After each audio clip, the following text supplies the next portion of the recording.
Pada kesempatan ini, perlu saya mengingatkan kepada saudara bahwa sumpah yang akan saudara ini. Sudarlun, 2 anggota DPRK Aceh Barat yang merupakan pergantian antar waktu atau PAW dilantik pada Jumat siang di gedung Dewan setempat.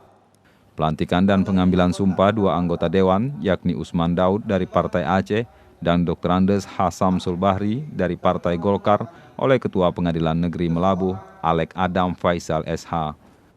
Kedua anggota Dewan tersebut merupakan pergantian dari H. Ramli MS dan H. Kamarudin SI yang mundur karena maju pada Pilkada Bupati dan Wakil Bupati di Aceh Barat.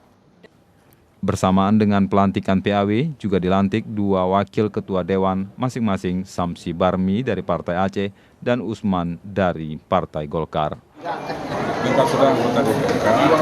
Kelengkapan ini kan ada efeknya dengan aspirasi masyarakat yang akan disampaikan kepada mereka.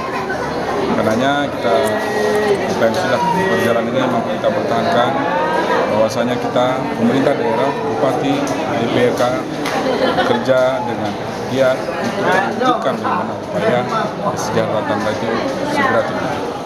Sidang paripurna Dewan dipimpin Ketua DPRK Ramli SE, dihadiri pelaksana tugas Bupati H. Rahmat Fitri Hadi MPA dan Muspida serta Kadis di lingkup Pemkab berjalan lancar.